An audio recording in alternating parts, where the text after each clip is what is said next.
Good morning प्यारे बच्चों। आज हम करेंगे वर्कशीट नंबर 3 साइंस की। क्लास आपकी 7th है और आज डेट है 23 सितंबर और मैं हूं आपकी एजुकेटर पूर्णिमा। तो बच्चों, पिछली वर्कशीट में हमने क्या सीखा था? हमने चाल को मापना सीखा था। ठीक है, चाल मापने के लिए हमने एक फार्मूला लिखा था, दूरी बटे समय। ठीक है, दूरी बटे समय हमने ये सीखा था।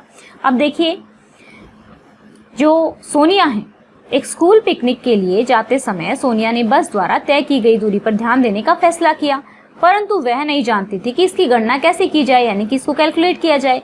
यदि आपको किसी वस्तु की चाल ज्ञात हो जाए तो आप दिए गए समय में उसके द्वारा चली गई दूरी ज्ञात कर सकते हैं। कैसे ज्ञात कर सकते हैं? अगर हमें ये पता है कि उसकी स्पीड कितनी है, यानी कि उसकी चाल कितनी है और कितना समय लगा है, तो हम दूरी भी निकाल सकते हैं। तो चलो इसको एक अलग पेज पे समझते हैं। एक अलग पेज ले लेते हैं। ये हमने एक अलग पेज ले लिया है। अब देखो, हमने पहले क्या सीखा था? पिछली वर्कशीट में हमने सीखा था दूरी, ठीक है, चाल, ध्यान रखेंगे, चाल इज इक्वल टू जितनी दूरी बटे समय। पहली बात तो आप ये ध्यान रखेंगे, मान लो मैं दिल्ली जाती हूँ, ठीक है, मेरे को दिल्ली जाना है, सोनीपत से दिल्ली जाना है, तो वैसे तो 44 किलोमीटर के अप्रोक्स पड़ता है, तो हम यहाँ पे ले लेते हैं 40 किलोमीटर की दूरी है दिल्ली और सोनीपत के बीच में। और मुझे जाने में, अब ये तो मेरा क्या हो गया, ये तो दूरी हो गई, 40 किलोमीटर मेरी क्या हो गई, 40 किलोमीटर मेरी हो गई दूरी। ओके, अब मैं ले लेती हूँ समय। समय मुझे लगता है 2 घंटे का लगता है, 2 आवर्स मैंने समय ले लिया। ठीक है, 2 घंटे, या फिर आप लिख लेंगे यहाँ पे 2 घंटे लिखना चाहें तो। अब मैं क्या करती हूँ, फार्मूले में लिख देती हूँ। चाल निकालना चाहती हूँ मैं अपनी, तो पहले दूरी की जगह कितना लिखेंगे, 40 किलोमीटर, दूरी की जगह 40, और समय की जगह क्या लिखेंगे, 2। तो हमारा कितना आ गई, चाल कितनी आ गई, 20 किलोमीटर, ठीक है, पर आवर। ओके बच्चों, अब यहाँ पर हम क्या करेंगे, ये तो हमने पिछली वर्कशीट में भी सीख लिया था। अब अगर हमें दूरी निकालनी है, देखो हमारा फार्मूला आप ध्यान से देखेंगे, आपको मैं एक छोटी सी चीज़ बताऊंगी।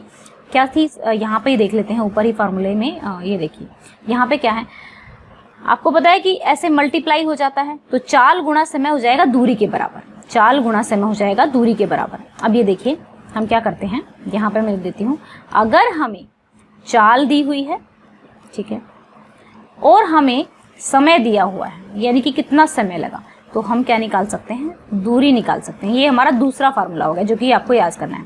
देखो चाल हमारी कितनी है, हमें पता है, हमने निकाली थी। मान लो मैं 20 किलोमीटर पर आवर की स्पीड से नहीं जाती, मैं जाती हूँ, बहुत ही धीरे चलती हूँ, बिल्कुल ही धीरे धीरे चलती हूँ, गाड़ी भी बिल्कुल मरी हुई चाल में गाड़ी चलाती हूँ, तो भी मेरी यहाँ पे है, मेरी है चाल, मेरी 40 किलोमीटर पर आवर लगा लो, ठीक है, और मुझे उस डिस्टेंस को कवर करने में 4 घंटे लग गए।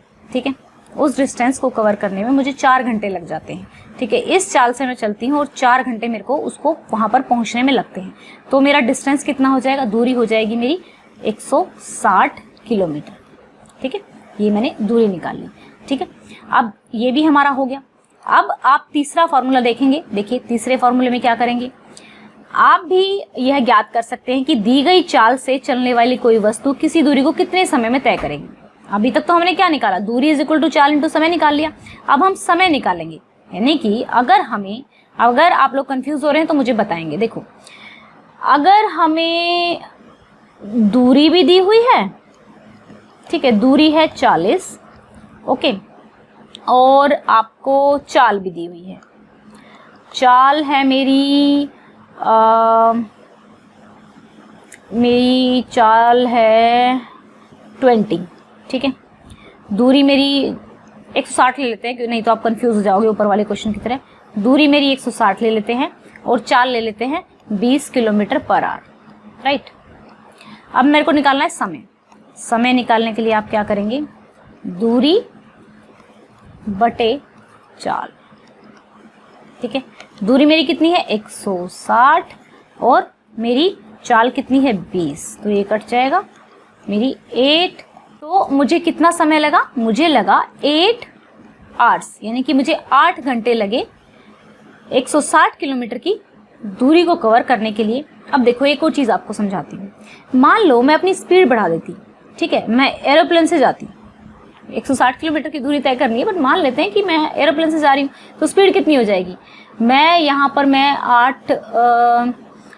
मैं कर लेती हूँ, मैं 40 किलोमीटर 1 घंटे में कवर कर देती हूँ, ठीक है। अगर मैं 40 किलोमीटर 1 घंटे में कवर कर देती हूँ तो मेरी क्या हो गई, यहाँ पे मेरी चाल कितनी हो जाएगी, तो मेरे को कम समय लगेगा। ज़्यादा स्पीड से चलोगे तो आपको समय कम लगेगा ना। तो 160 और मेरी स्पीड कितनी थी, 40 थी, तो आपने वही चीज़ कितने घंटे में कवर कर ली, 4 घंटे में कवर कर ली, ठीक है बच्चों। तो ये आपको अच्छे से समझ में आ गया होगा। यहाँ पर आपने स्कूटर मोटरसाइकिल के डैशबोर्ड पर 1 मीटर देखा होगा, इसी तरह से अन्य वाहन जैसे कार बस के डैशबोर्ड पर मीटर देखे जा सकते हैं, ठीक है, और उन पर किलोमीटर पर आवर में लिखा होता है। एक तो जो मीटर होता है उसको हम चाल मापी बोलते हैं, चाल मापी यंत्र बोलते हैं जो स्पीड को मापता है, ठीक है, या फिर स्पीडोमीटर उसको कहते हैं, ठीक है। उसमें जो गति मापी जाती है वो किलोमीटर पर आवर में मापी जाती है। अच्छा बच्चों, यहाँ पर देखो पथ मापी, पथ मापी यानी कि जो डिस्टेंस कितना होगा, कितना दूरी वो तय करेगा, उसको बोलते हैं ओडोमीटर, ठीक है। दोनों नाम आप याद रखेंगे, ओडोमीटर भी हिंदी में भी और इंग्लिश में दोनों ही याद रखेंगे, ठीक है। तो चलिए अब अपने क्वेश्चन कर लेते हैं। एक उपकरण जो किसी गतिमान वाहन द्वारा तय की गई दूरी को मापता है उसे कहते हैं ओडोमीटर।